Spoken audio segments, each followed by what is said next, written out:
Well, good evening, my grandchildren. It's a nice evening here in Oklahoma, and I thought we'd finish reading the book, Charlotte's Web. I have 2 chapters to go, and we'll be able to finish those tonight.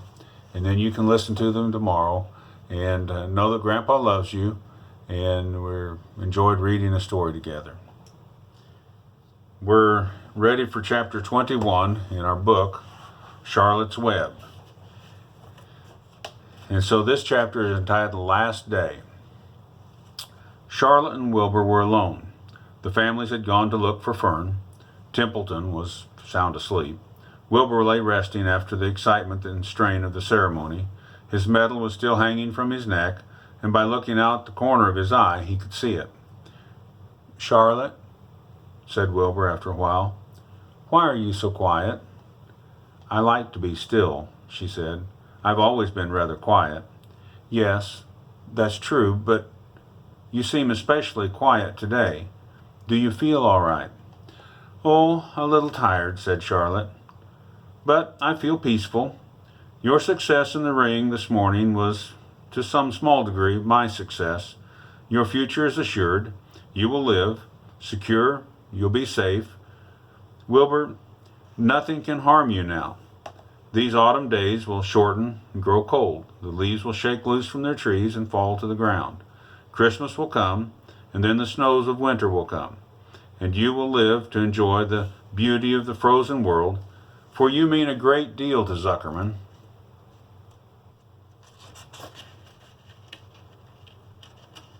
Well, can't turn the page. "And he will not harm you, not ever. Winter will pass, the days will lengthen, the ice will melt, and the pasture pond that's frozen over will melt, and the song sparrow will return. He'll sing, the frogs will awaken, the warm wind will blow again, and all these sights and sounds and smells will be yours to enjoy, Wilbur. This lovely, lovely world, these precious days." Charlotte stopped. A moment later, a tear came to Wilbur's eyes. "Oh, Charlotte," he said, "to think that when I first met you, I thought you were cruel and bloodthirsty." When he recovered from his emotions, he spoke again. "Why, Charlotte, why did you do all this for me?" he asked.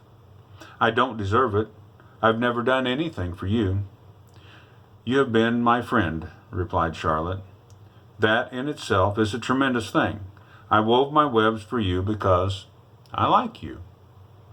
And, after all, what is a life anyway?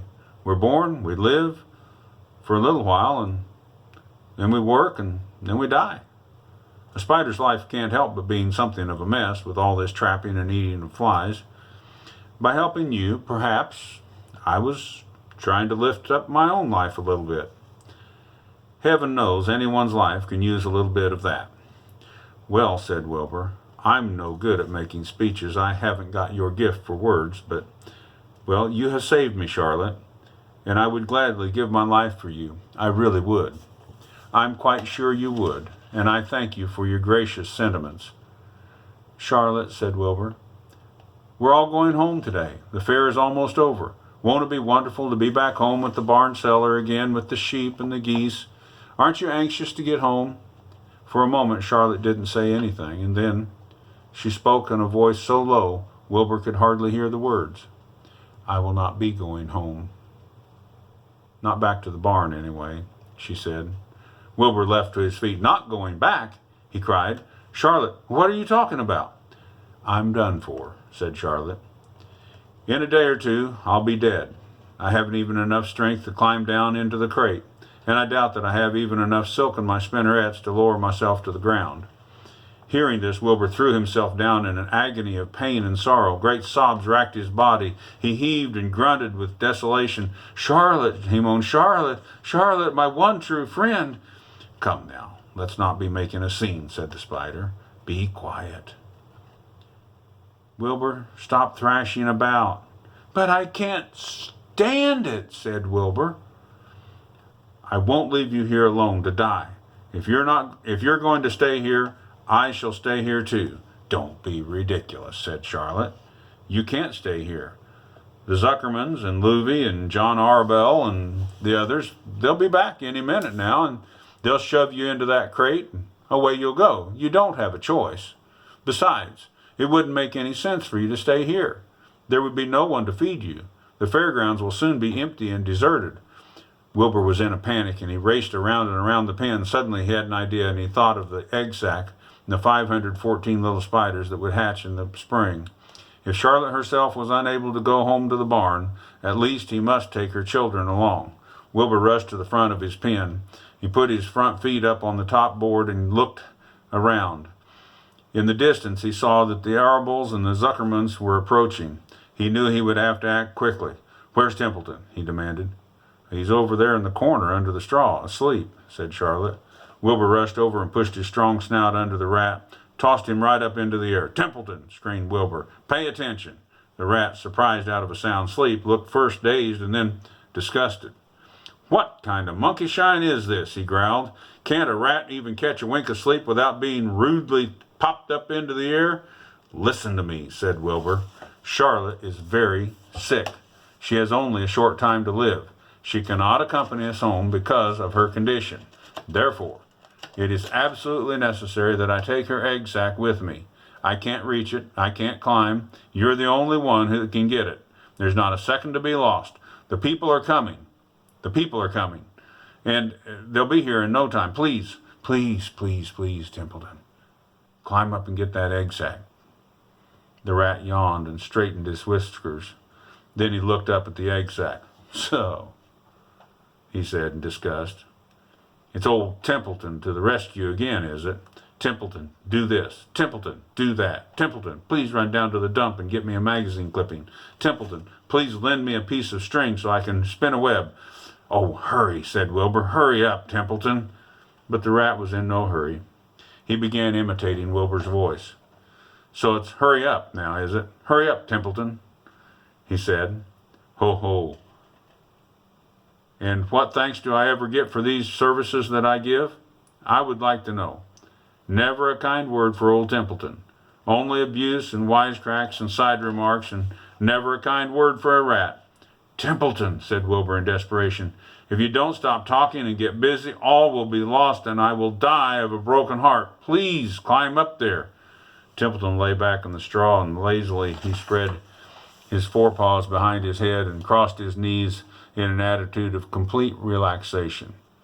"Die of a broken heart," he mimicked. "How touching. My, oh my. I notice that it's always me you come to when you're in trouble, but I've never heard anyone's heart breaking for my account. Oh no, who cares anything about old Templeton?" "Get up," screamed Wilbur. "Get up. Stop acting like a spoiled child." Templeton grinned and lay still. "Who made trip after trip to the dump?" he asked. "Why, it was old Templeton, wasn't it? Who saved Charlotte's life by scaring that Arable boy away with a rotten goose egg? Why, bless my soul, I believe it was old Templeton, wasn't it? And who bit your tail and got you back on your feet this morning after you fainted in front of the crowd? Old Templeton. Has it ever occurred to you that I'm sick and tired of running errands and doing favors for you? What do you think I am, anyway? A rat of all work?" Wilbur was desperate. The people were coming. The rat was failing him. Suddenly he remembered Templeton had a fondness for food. "Templeton," he said, "I will make you a solemn promise. Get Charlotte's egg sack for me, and from now on I'll let you eat first when Louvie sops me. I'll let you have your choice of everything in the trough, and I won't touch the thing until you're finished." The rat sat up. "You mean that? You mean that?" said the Templeton. "I promise and cross my heart," said Wilbur. All right, it's a deal," said the rat, and he walked to the wall and started to climb. His stomach was still swollen from last night's gorge. Groaning and complaining all the way, he pulled himself slowly to the ceiling, and he crept up along until he reached the egg sack. Charlotte moved to the side to let him get to the sack. She was dying, but she still had enough strength to move a little bit. Then Templeton bared his long, ugly teeth and began snipping the threads that fastened the sack to the ceiling. Wilbur watched from below. Here's Templeton reaching up to get the spider egg sack. off the boards.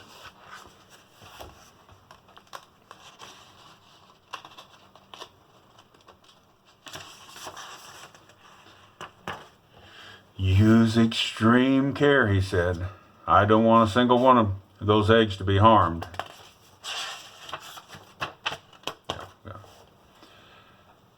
This is my son's mouth, complained the rat. It's caramel candy. But Templeton worked away at the job.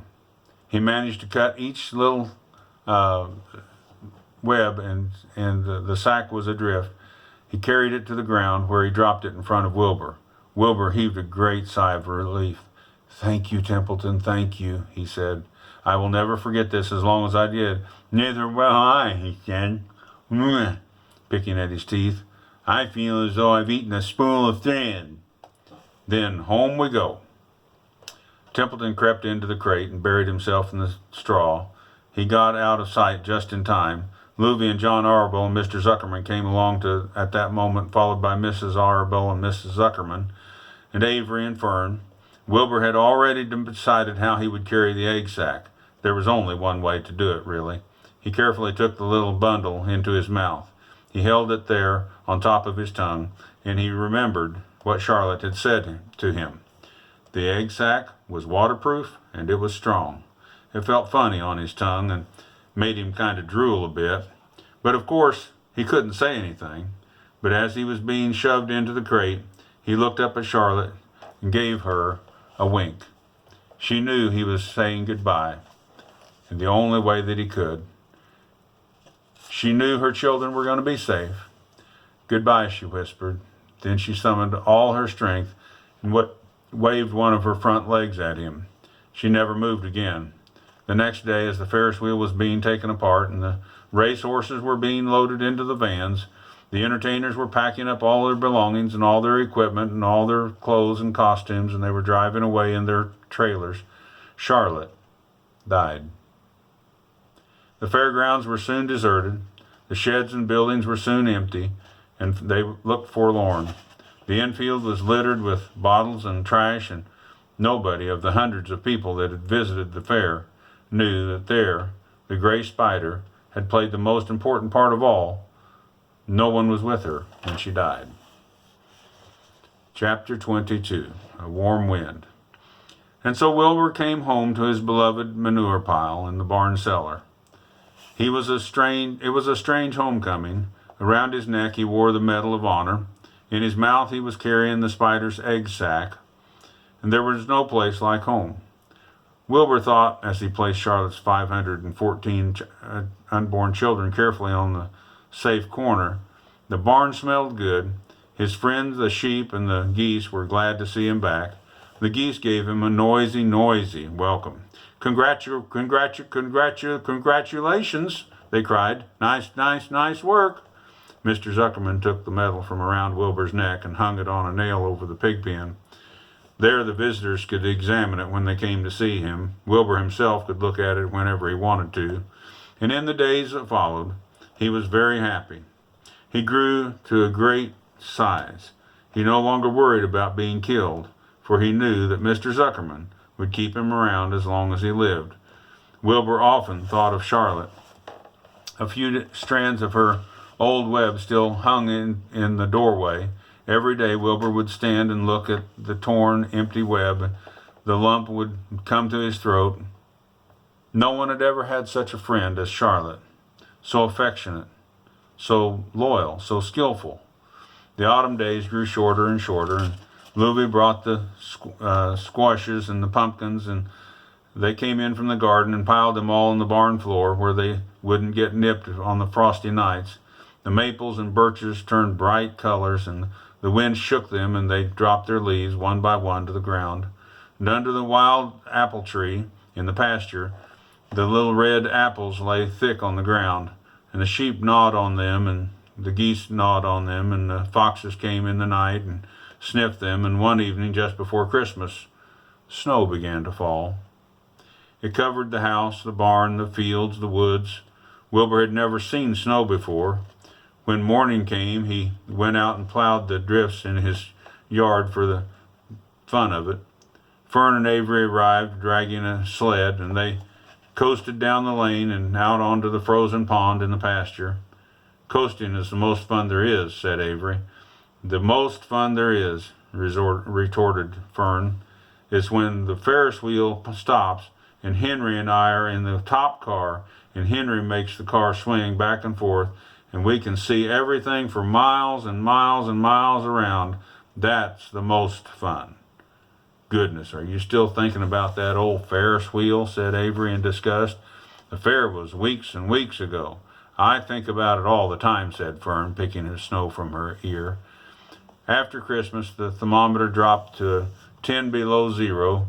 Cold settled on the world, and the pasture was bleak and frozen.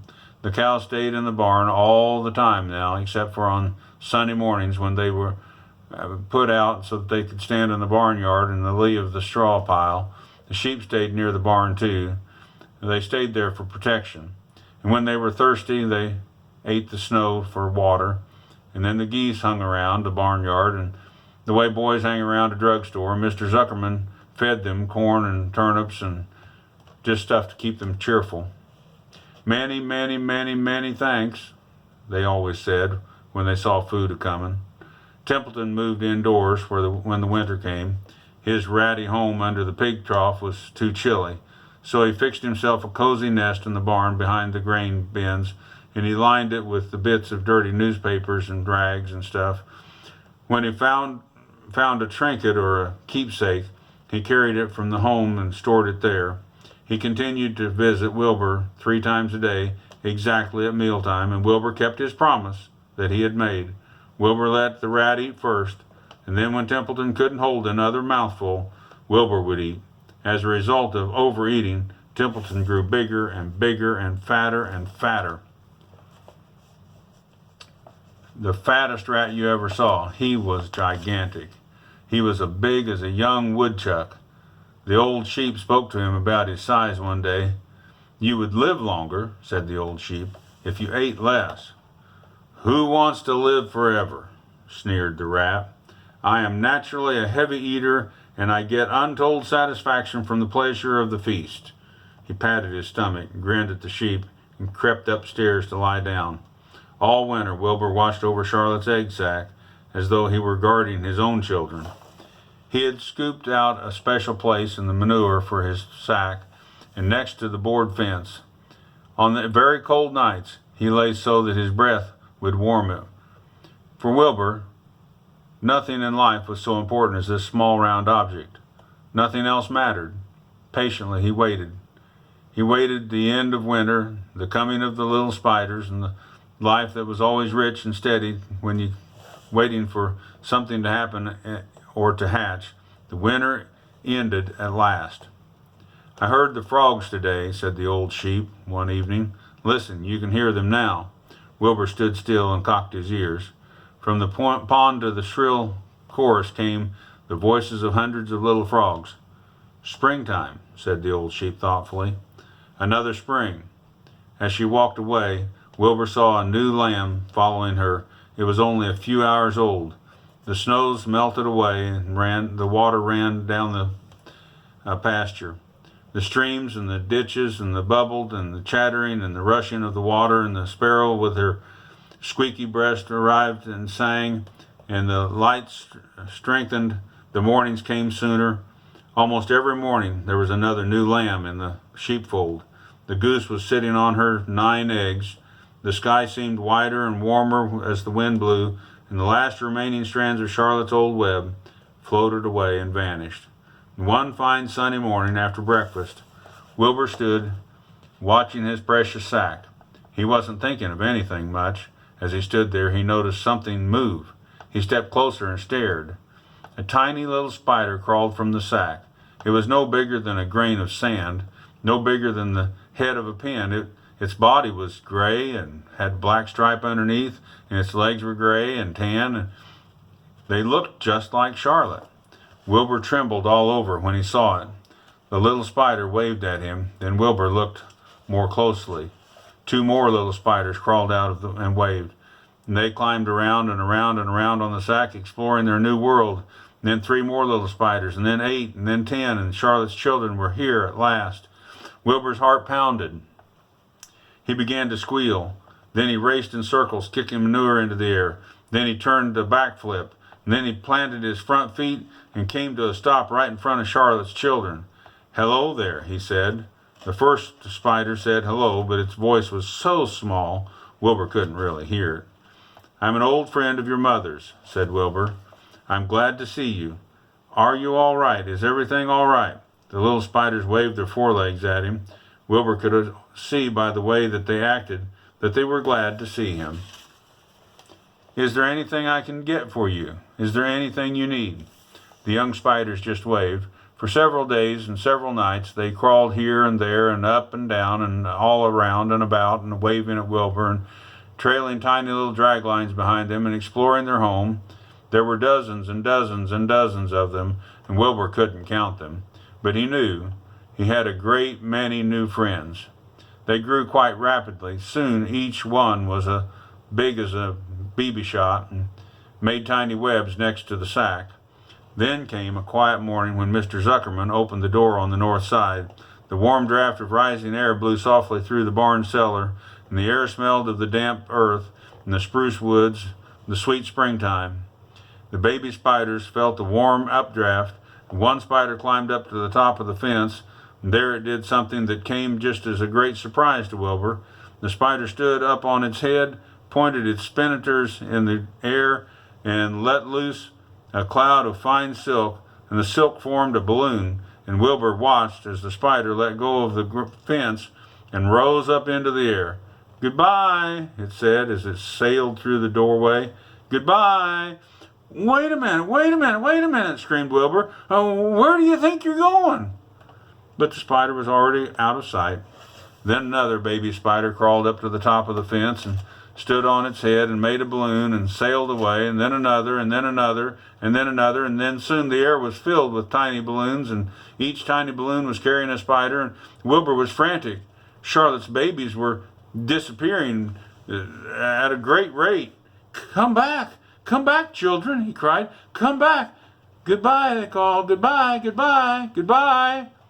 At last, one little spider took time enough to stop and talk to Wilbur before making its balloon. "We're leaving here on the warm updraft. This is our moment for setting forth. We are aeronauts, and we are going to enter the world to make webs for ourselves." "But where?" asked Wilbur. "Wherever the wind takes us. High, low, near, far, east, west, north, south. We take to the breeze, and we go as we please." "Are all of you going?" asked Wilbur. "You can't all go. I would be left alone with no friends, and your mother wouldn't want that to happen, I'm sure." The air was now so full of balloonists that the barn cellar looked almost as though a mist had gathered. Balloons by the dozens were rising, circling and drifting away through the door, sailing off on the gentle wind. Cries of goodbye, goodbye, goodbye came weakly to Wilbur's ears. He couldn't bear to watch any more. In sorrow he sank to the ground and closed his eyes. This seemed like the end of the world. To be deserted by Charlotte's children, Wilbur cried himself to sleep. When he woke up, it was late afternoon. He looked at the egg sack. It was empty. He looked into the air. The balloonists were gone. Then he walked drearily to the doorway where Charlotte's web used to be. He was standing there thinking of her when he heard a small voice. "Salutations," it said. "I'm up here." "So am I," said another tiny voice. "So am I," said a third voice. "3 of us are staying. We like this place, and we like you." Wilbur looked up. At the top of the doorway, 3 small webs were being constructed, and on each web, working busily, was one of Charlotte's daughters.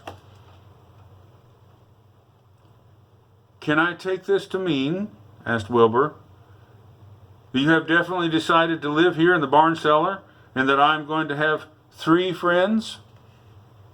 "You can indeed," said the spiders. "What are your names, please?" asked Wilbur, trembling with joy. "I'll tell you my name," replied the first little spider, "if you'll tell me why you are trembling." "I'm trembling with joy," said Wilbur. Then my name is Joy, said the first spider. What is my mother's middle initial? Asked the second spider. A, said Wilbur. Then my name is Andrea, said the spider. How about me? Asked the third spider. Will you just pick out a nice, sensible name for me? Something not too long and not too fancy and not dumb. Wilbur thought hard. Nellie, he suggested. Fine.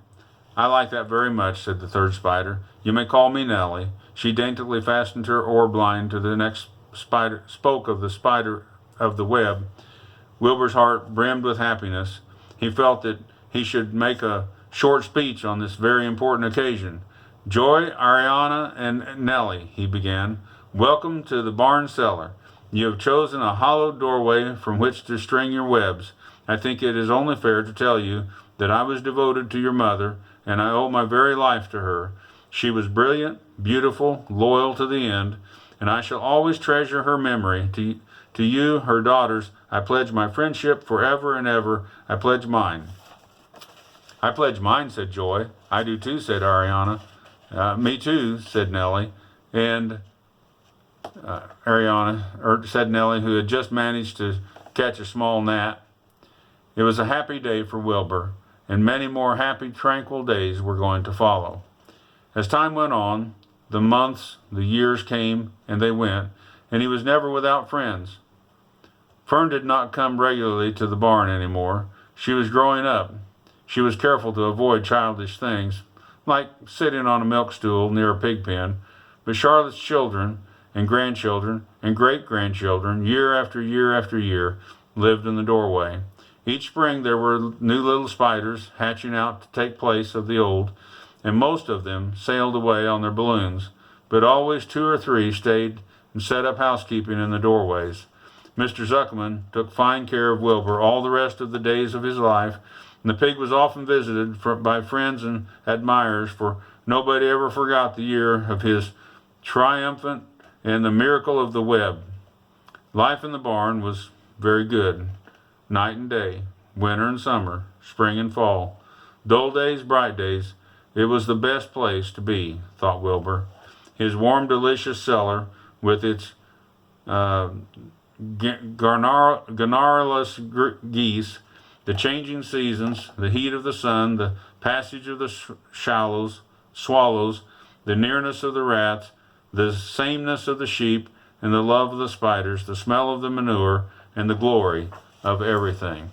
Wilbur never forgot Charlotte. Although he loved her children and her grandchildren dearly, none of the new spiders ever quite took the place of Charlotte in Wilbur's heart. She was in a class by herself. It is not often that someone comes along in your life who is a true friend and a good writer. Charlotte was both. And that is the end of Charlotte's Web. Grandpa's enjoyed reading a storybook to you. We're going to start in a different book probably tomorrow, and I'll read they're short stories, so we'll just read one story each day. And I think there's 18 or 20 stories. I don't remember how many. But it's old stories that like I used to read to your mommies and daddies a long time ago. And so we'll read those soon. I love you. I hope you have a good day. And I hope you can serve the Lord and find something nice to do and to say for mommy and daddy and be a helper around the house. We love you. Thank you. Bye.